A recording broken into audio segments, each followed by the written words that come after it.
साथियों नमस्कार, सुप्रभात। आज हम बात करेंगे मर्दाना शक्ति बढ़ाने के लिए 2 योगासन। मर्दाना शक्ति सिर्फ शक्ति ही नहीं, पावर ही नहीं, ये हमारा आत्मविश्वास है जो हमें मर्द बनाए रखता है, मजबूत बनाए रखता है। अगर ये कहीं ना कहीं कमज़ोर होता है तो हम अंदर से थोड़े टूटा टूटा महसूस करते हैं। तो आज इसी को हम बेहतर बनाने के लिए 2 आसन करेंगे। दो आसन करेंगे। तो सबसे पहले मैं बात कर लेता हूँ हमारे शरीर के अंदर, हमारे शरीर को चलाने में 2 चीज़ें बहुत महत्वपूर्ण हैं। एक होती है हमारे शरीर की ग्रंथियाँ। ग्रंथियाँ जो होती है हमारे शरीर के अलग अलग हिस्से की अलग अलग संचार को करती है। जैसे हमारे यौन अंगों को चलाने के लिए टेस्टिस,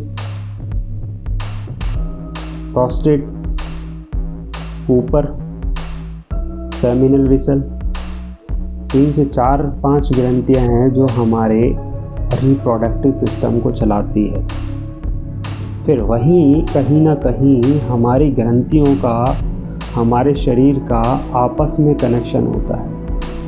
मस्तिष्क में हमारी जो ग्रंथि है वो है मास्टर ग्लैंड, बड़ी ग्रंथि, जो हमारे पूरे शरीर के अंदर एक पुरुष तत्व बना के रखती है, मास्टर ग्लैंड, जो टेस्टोस्टेरोन हार्मोन हमारे टेस्टिस में बेचकर और पूरे शरीर में एक मर्दाना शक्ति बढ़ाने का काम करती है। तो सर्वांगासन जो है हमारे शरीर के अंदर सभी यौन ग्रंथियों को मजबूत, सक्रिय एवं बहुत अच्छे से संचालन कराने का कार्य करता है। तो सर्वांगासन जब हम करते हैं तो हमारे पैर ऊपर की तरफ होते हैं और हमारा सर नीचे की तरफ होता है। जब पैर ऊपर की तरफ होते हैं तो हमारे पैर की सबसे बड़ी मसल्स और सबसे बड़ी नसें जो होती है पैर में होती है। ब्लड सर्कुलेशन नीचे की तरफ आता है। नीचे की तरफ आने से वह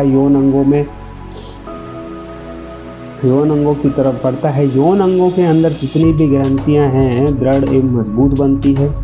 मजबूत बनने से, यौन ग्रंथियां मजबूत बनने से हमारे लिंग और रिप्रोडक्टिव सिस्टम मजबूत होते हैं। यहाँ पर हमारे लिंग मजबूत होता है, यहाँ पर हमारा जो है प्रोस्टेट मजबूत होता है, यहाँ पर हमारा सारा रिप्रोडक्टिव सिस्टम मजबूत होता है। मजबूत होने से ही ये सारा संचार अपने अच्छे से कर पाती है। हम संभोग अच्छे से कर पाते हैं, बाथरूम अच्छे से कर पाते हैं, हमारे वीर्य की क्वालिटी बेहतर होती है ना। हर चीज़ हमारी बेहतर होती है। जब वो ब्लड नीचे जाता है पेट के द्वारा होते हुए, मस्तिष्क के द्वारा, स्पाइनल कॉर्ड के द्वारा होते हुए गर्दन पे जाता है। पहली बात क्लियर हो चुकी है।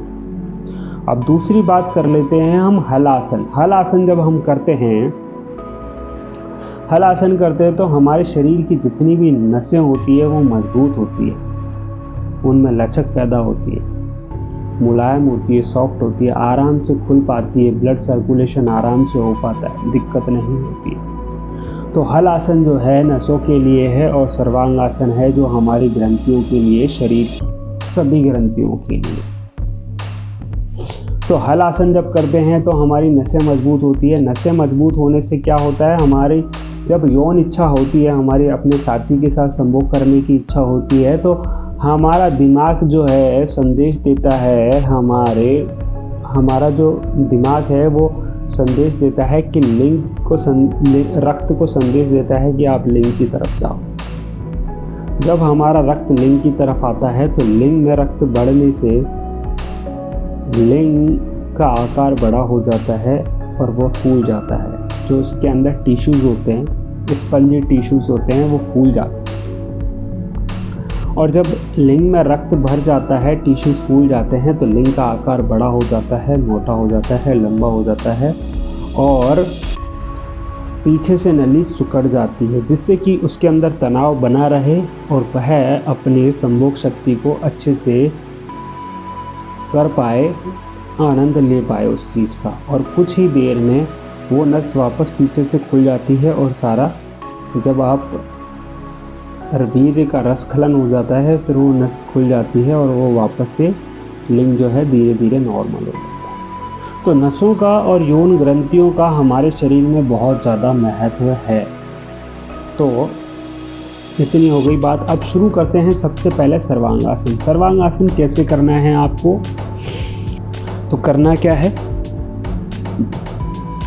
आप दीवार का सहारा भी ले सकते हैं अगर आपकी उम्र ज़्यादा है तो, वरना आप जो है अपने शारीरिक बल से भी कर सकते हैं। तो करना कैसा है, इसमें सांसों को सामान्य रखेंगे,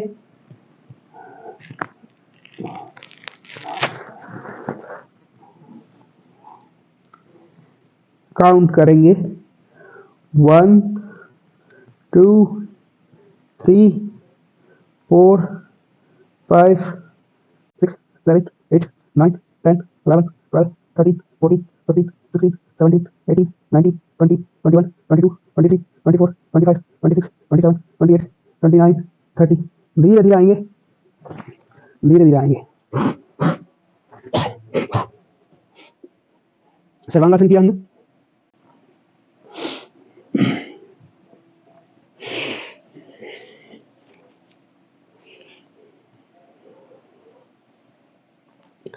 सर्वांगासन है। सर्वांगासन करने के बाद क्या होता है, जब हमारा ब्लड सर्कुलेशन नीचे आ जाता है तो हमको 30 सेकेंड का या 1 मिनट का रेस्ट करना चाहिए।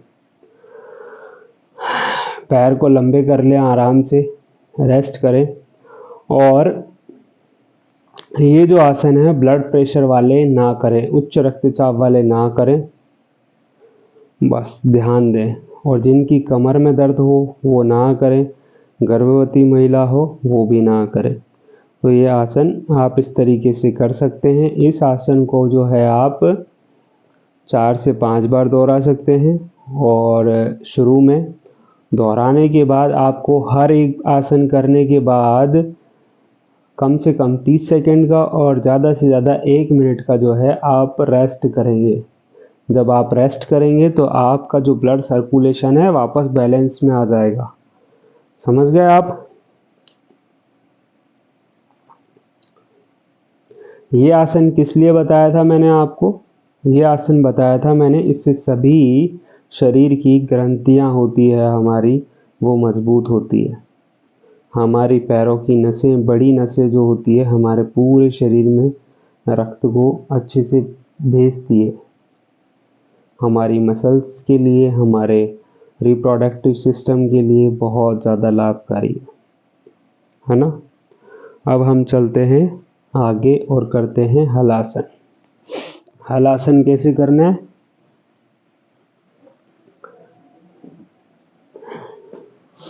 हल को देखा होगा आपने, हल चलता है, यह आसन उसी को देखकर बनाया हुआ है। आपको आपके जो हाथ हैं, आपको आपके हाथ है नीचे दबा के रखने और पैर उठा के धीरे धीरे पूरा पीछे ले जाना है, पूरा पीछे ले जाएंगे। 1 2 3 4 5 6 7 8 9 10। धीरे धीरे आ जाएंगे।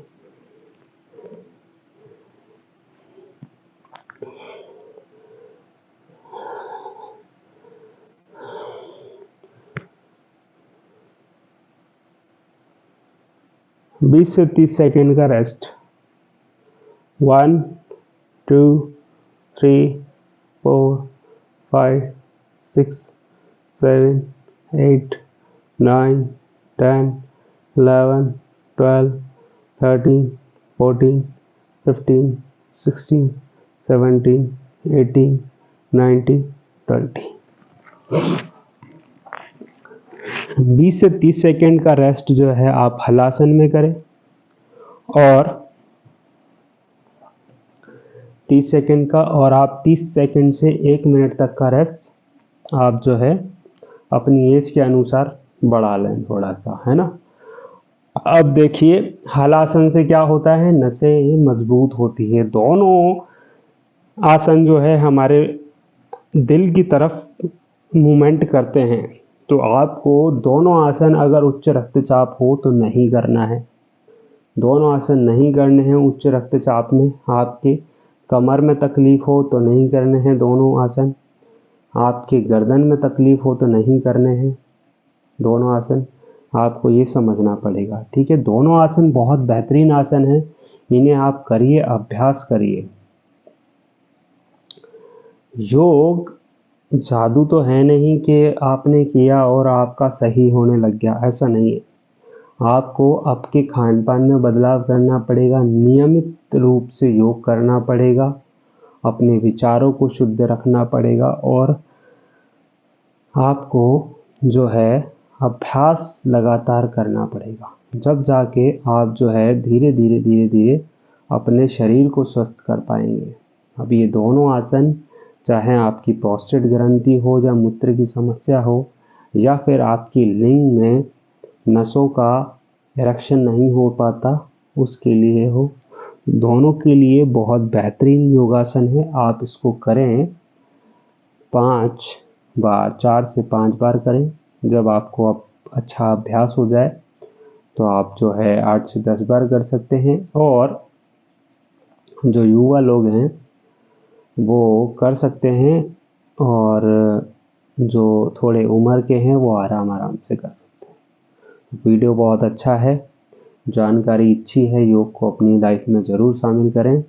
खुश रहें, स्वस्थ रहें, ऐसी मैं ईश्वर से प्रार्थना करता हूँ और योग को अपनी लाइफ में ज़रूर शामिल करें। हर हर महादेव, ओम नमः शिवाय।